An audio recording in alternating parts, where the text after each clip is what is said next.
Good day, students. Welcome to R.A.T.S, Racing Against Time for Students in Pathology. These set of classes shall be confined to general pathology. A 55-year-old male, a diabetic, obese, with a history of chronic smoking and irregular treatment, developed a severe stabbing chest pain. He was hospitalized but died in spite of intensive care. The autopsy revealed an organ change as shown in the adjacent picture. I hope you people from the clinical history itself are able to guess the diagnosis. So this is a picture that is shown. I hope you people can make a diagnosis. Even before that, I would like you people to see that there are some pale patchy areas which are seen. And in fact, they are becoming more and more confluent that it looks like a geographic map. Any diagnosis? Necrosis. So it is a case of a necrosis of the heart, otherwise called as myocardial infarction. The importance of it is very well depicted in the enclosure. And the gravity of this is, if you omit this, you omit medicine. It comes from the Greek word necrosis, which means death or cell death. And death itself is depicted by a number of words: necrosis, apoptosis, gangrene, autolysis, and heterolysis. The first three terms we shall be knowing. Necrosis, usually it is for a group of cells. Apoptosis, it is for individual cells and programmed. Gangrene, a death in mass. Autolysis, it can be self-inflicted by the own enzymes of the cell, or it can be by degeneration. Once you remove an organ and throw it, it undergoes autolysis. Heterolysis, on the contrary, is a degenerative death due to other cells, inflammatory cells or bacteria or so forth. So these terms I would like you people to become familiar with. And this is a very beautiful picture I had picked up from the net. Death, whether it is at the human level or at the cellular level, it spells gloom. And the sense of sadness can be seen. And the terms will be the types of necrosis, etc., as shown here. And what is the definition? Necrosis is the sum total of the morphological changes that take place in a dead tissue while it forms part of the living body. Beautiful definition. Necrosis is the sum total of the morphological changes that take place in a dead tissue while it forms part of the living body. And the types are given over here, which we shall be seeing repeatedly: coagulative, liquefactive, caseous, fat, fibrinoid.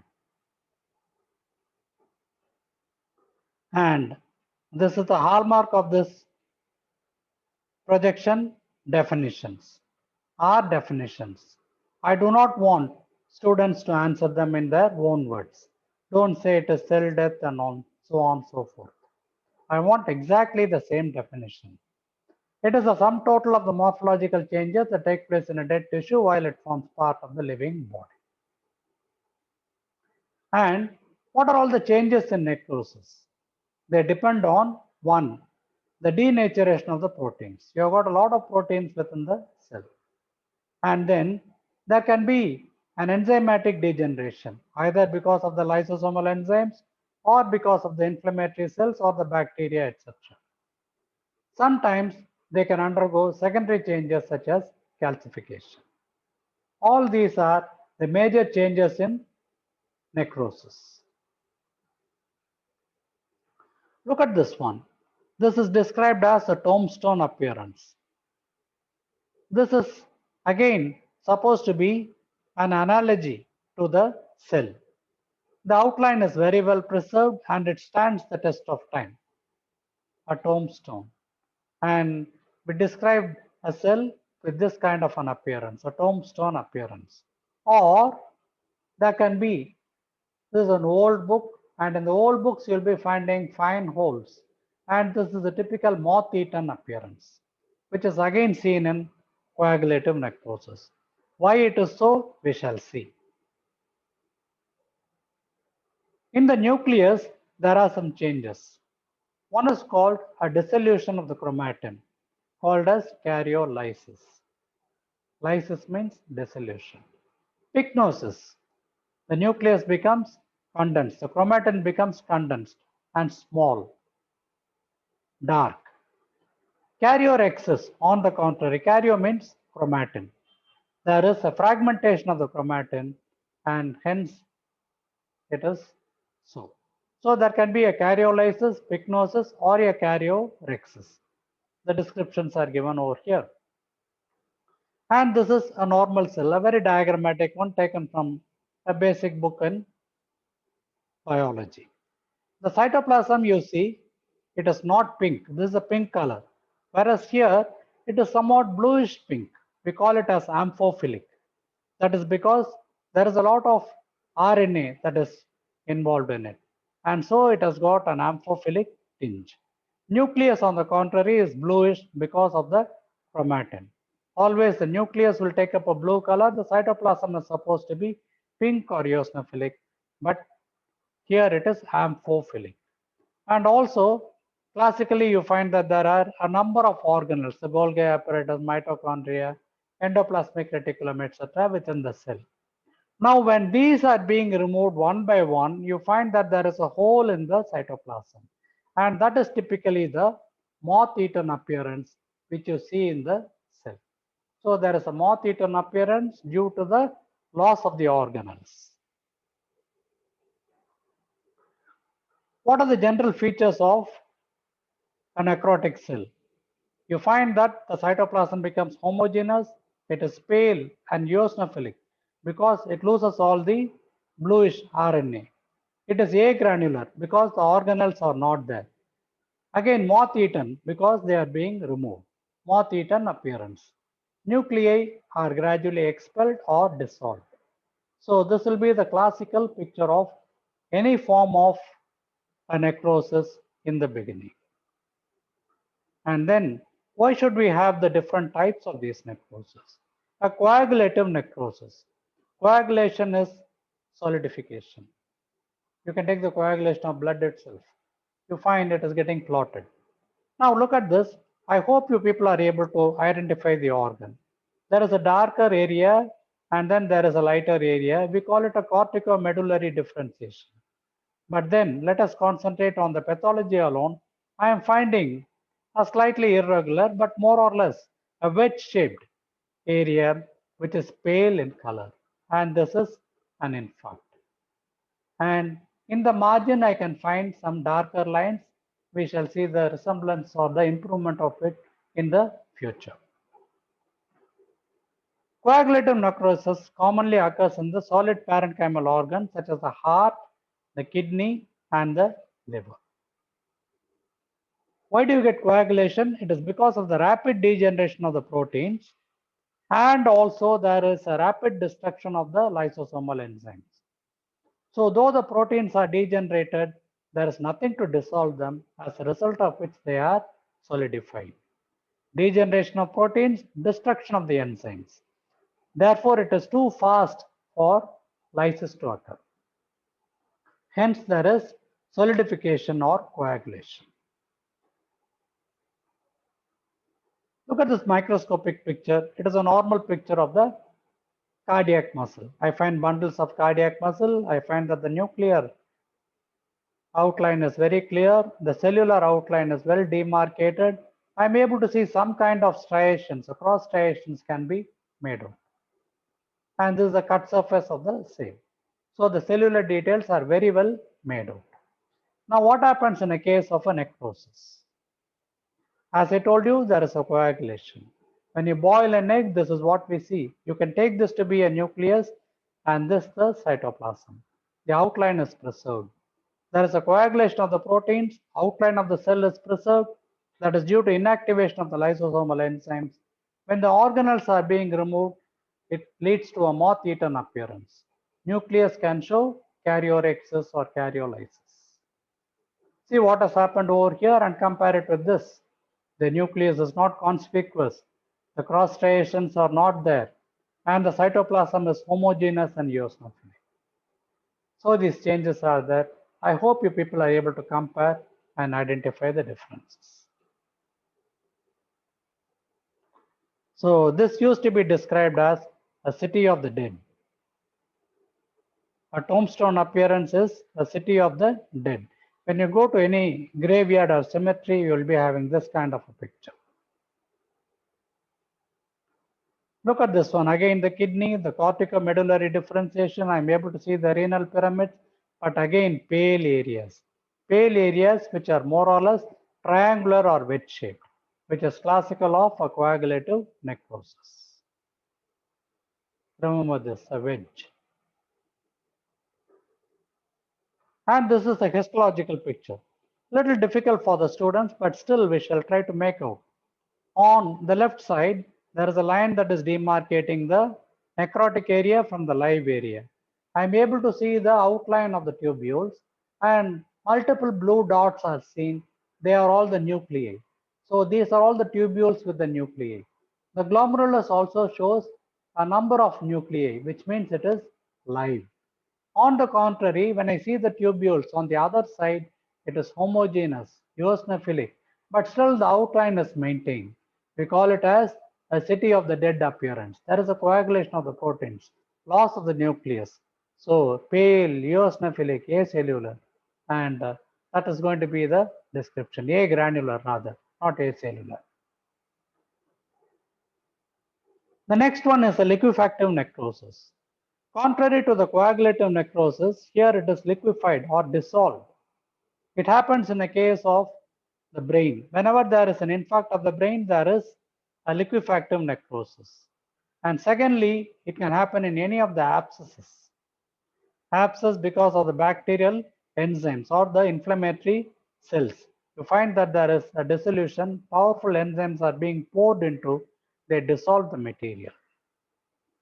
This is a actual photograph of a brain abscess. I'm finding a well delimited abscess, and then there is an area of congestion that is seen.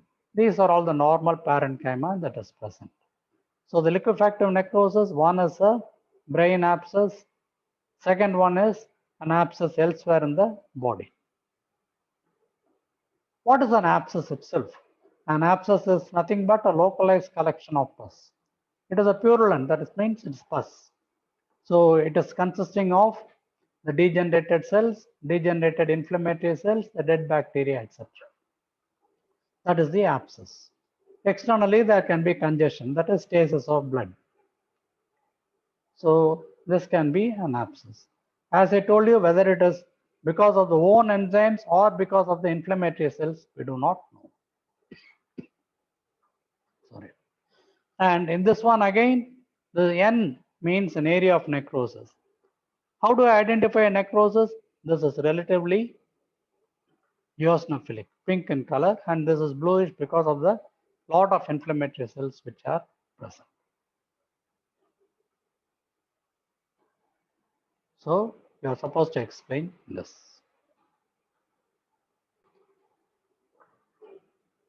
And why do you get this autolysis or heterolysis? It is because of the powerful hydrolytic enzymes which lead to liquefaction or dissolution. And the material is composed of the dead cells, inflammatory cells, and the bacteria. Here again, the process is too rapid, but it is because of the powerful hydrolytic enzymes. It destroys even the lysosomal enzymes, etc., and there is a total dissolution. Luckily, tissues such as the brain, they do not have fibrosis. Fibrosis is a tissue that is attempted at healing. But since there is no fibrosis, there is no contraction of the brain tissue, it does not lead to any form of constriction. Look at this one, there is no fibrosis here. Because of that, there is no damage to the surrounding tissue. So this is the brain tissue, inflammatory cells, areas of necrosis. The third one is caseous necrosis. We had explained coagulative necrosis and liquefactive necrosis. Caseous is somewhat via media between them. So this is a specimen of a lung, LS for lung, and this is the case of caseous necrosis. This is a lymph node or a nodule in the lung that is showing some yellowish semi-solid material, which is seen. And this is described as cheese-like. So normally when you cut it, it has to pour out, but it doesn't happen. It remains static because it is cheese-like, semi-solid, pasty. And it happens in all tuberculous lesions. In fact, caseous necrosis is a hallmark of tuberculosis. Wherever it is, whether it is a lung, lymph node, kidney, or the meninges, you will be finding caseous necrosis.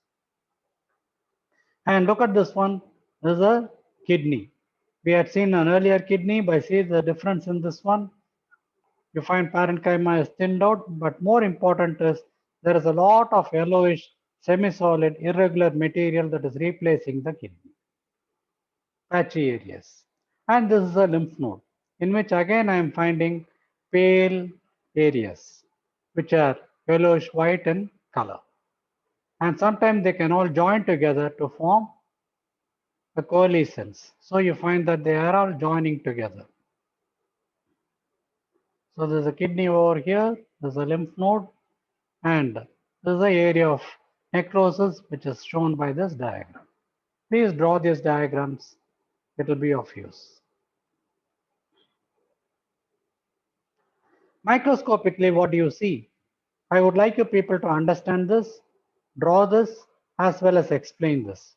This is a granuloma.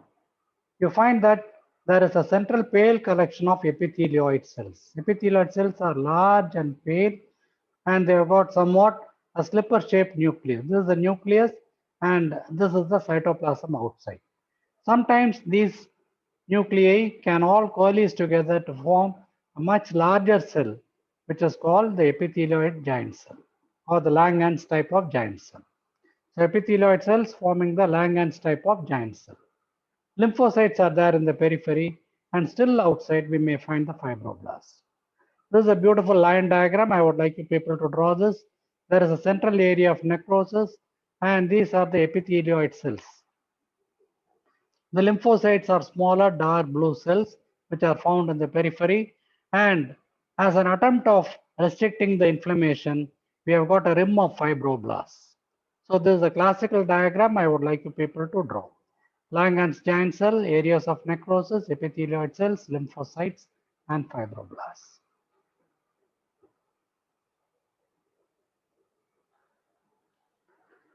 Next is the fat necrosis. Two areas are prominent. One is the pancreas. Acute pancreatitis, you get a omental fat necrosis. And second one is trauma to the breast. Breast is another tissue that has got abundant fat. These are the two hallmarks or classical examples of fat necrosis. In this, I am finding there are chalky white areas in the pancreas. Multiple chalky white areas are seen, or yellowish white areas are seen. They are areas of precipitate. This again, I find that there are multiple areas throughout, and in this, I'm able to find a larger circle in which there are almost coalescing or joining together areas of calcification. Now, what happens is in pancreatitis, there are multiple enzymes such as the lipase, trypsin, amylase, etc. Once there is a pancreatitis, all these enzymes are released. And when the lipase goes into the surrounding fat, it dissolves it. Simultaneously, there is a precipitation of calcium soaps. and the process is called as saponification. The process is called as saponification. And this is the microscopic picture. This is a normal fat that is shown, omental fat itself. I am finding cells are large, circular. There is a peripherally pushed nucleus. Cytoplasm is empty. Otherwise, cells are fairly regular and round. This is normal fat. Whereas this is also fat, but see what has happened. The cells have become large, irregular. They have ruptured. Sometimes they have all joined together to form a cloudy outline. And there can be a bluish precipitates of calcium which can be seen. The arrow is showing to you. Externally, there is a fibrocollagenous tissue, and the dark blue dots indicate inflammatory cells such as the lymphocytes. Histiocytes can also be seen. So again, I explained, you find that there are large, shadowy, cloud-like outlines of the fat spaces. Nuclear details are not very clear, and there is a precipitation of calcium and calcium soaps. Destruction of the adipocytes, shadowy in outline, basophilic tinge or color because of the calcium. Lymphocytes and histiocytes can be seen in the periphery. Coming to the last one, it is a fibrinoid necrosis. OID is a suffix. It means similar to. Since it resembles fibrin, it is called fibrinoid. It is commonly seen in vasculitis. It is a blood vessel over here, the endothelium, and this is the media. I find that there is a eosinophilic acellular area that is occupying the media. So this is classical of a condition called as vasculitis. The basic pathology is supposed to be immunological. Antigen antibody complexes, when they join, they create havoc and it can result in a vasculitis. It may be a type 3 hypersensitivity such as an R.A.T.S phenomenon. Since it is fibrin-like material, it is called as fibrinoid necrosis. It is eosinophilic acellular. Polyarthritis nodosa is a classical example of this. This particular diagram I would like you people to memorize and draw. So this is the normal endothelium or the inner lining. The Y is the immunoglobulin and this is supposed to be the antigen. Together they form a complex. Once there is a complex, they get attached to the vessel wall and they lead to generation lot of mediators which will cause a necrosis, which is called as fibrinoid necrosis. And look at this one. There are pale eosinophilic areas which are acellular and classical of fibrinoid necrosis. Kindly draw this diagram. It is important. I hope you people will be able to recollect the different types of necrosis. Gracias.